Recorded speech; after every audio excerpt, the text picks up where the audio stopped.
তোমাদের এখন বয়সটা হচ্ছে কাদামাটির বয়স। এখন তোমরা যদি মনে করো আমি একজন টিচার হব, ডাক্তার বা ইঞ্জিনিয়ার হব বা যে কোনো কিছু, যে কোনো প্রফেশন, তোমরা এখন থেকেই ঠিক করতে পারো যে আমার কোনটা ভালো লাগছে, আমি কোনটা চাই। তো প্রথমত আমার শামসুল হক খান স্কুলের সাথে যাত্রা 2004 সালে, ক্লাস 6 থেকে। তখন আমার আব্বু সরকারি কর্মকর্তা হওয়ার সুবাদে আমার মফস্বল এলাকায় থাকা হয়েছিল, শরীয়তপুরে।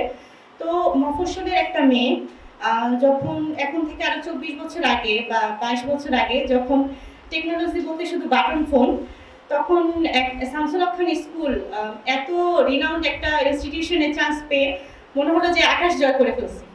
তারপরে আমি তোমাদের মতো এত টপার ছিলাম না স্কুলে, আমি মিডল ক্লাস স্টুডেন্ট ছিলাম। তো আমি বলবো এই ক্লাস 6 থেকে শুরু করে এইচএসসি 2011 সাল পর্যন্ত আমি কোনোদিন কারো কাছে কোনো প্রাইভেট পড়িনি। সম্পূর্ণ স্কুলেই পড়া হতো, স্কুলে কোচিং ক্লাসে পড়া হতো। এবং আমি এখন পর্যন্ত বুকে হাত দিয়ে বলতে পারি আমার টিচারদের এত বড় কন্ট্রিবিউশন ছিল যে আমি বাসায় যাওয়ার পরেও পড়তাম না। তখন আমার আম্মু বলতো কি ব্যাপার, পড়াশোনা কি করা লাগে না? তো দেখা যেত টিফিন টাইমে বা স্কুলের ফাঁকে বা কোনো সময় আমি হোমওয়ার্কগুলো তখন করে ফেলতাম, আর ফজর নামাজের পরে উঠে আমি পড়াগুলো সেরে ফেলতাম। এই কারণে আমার রাত 9টা 10টার মধ্যে ঘুম হয়ে যেত। এখন যেমন বাচ্চারা 12টা 1টা পর্যন্ত জেগে থাকে, তখন এটা আমরা ভাবতেও পারিনি।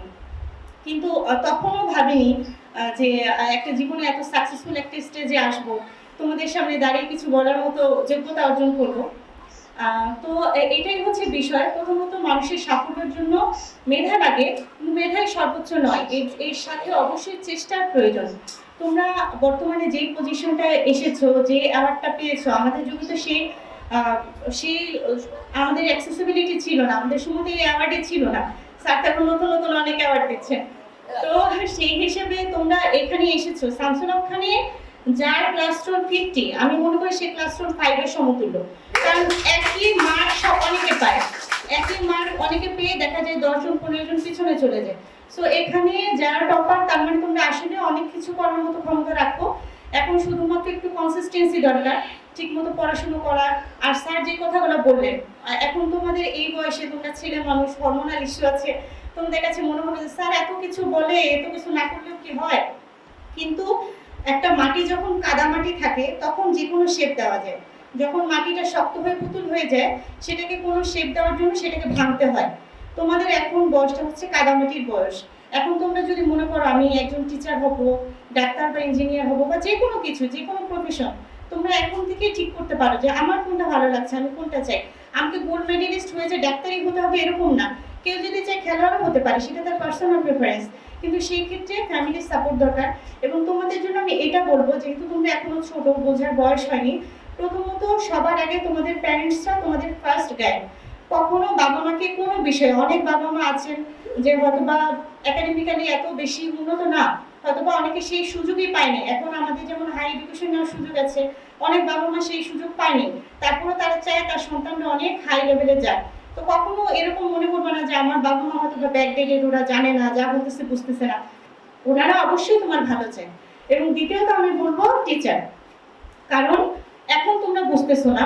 এখনো যখন আমরা বললাম তো যে সেই 2004 সাল, এখন আমরা এত মানে মধ্যবয়স্ক হয়ে গেছি, কিন্তু এখনো আমাদের মাঝখানে কিছু বেসিক জিনিস এমন কাজ করে যেগুলো আমাদের রুটকে ইন্ডিকেট করে যে না, ও সেই ছোটবেলা থেকে এই জিনিসটা শিখে আসছে।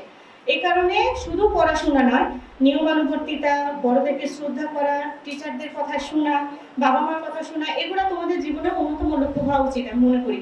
এবং এই মুহূর্তে একটা লক্ষ্য সেট করো, পড়াশোনা করো, ভুল করো, ভুল হলে ভুল কারেকশন করো, আবার পড়ো এবং বাবা মার কথা শোনো, চেষ্টা করো।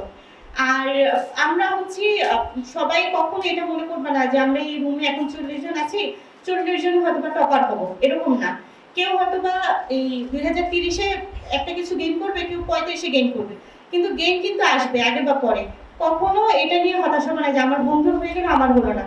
আমাদের ব্যাচে কিন্তু আমরা 6 জন ডাক্তার হয়েছি, এক একজন এক এক ব্যাচে। এর পরের ব্যাচে কিন্তু আবার আরো কয়েকজন গেইন করেছে। তো এরকম লাইফে সবকিছুই আসবে, শুধু একটু ধৈর্য ধরতে হবে। প্রথমত উপরওয়ালার প্রতি ভরসা রাখবা, দ্বিতীয়ত শিক্ষক এবং পিতামাতার কথা শুনবেন। চ্যানেল বি প্লাস, নতুন সূর্যোদয়, নতুন বাংলাদেশ।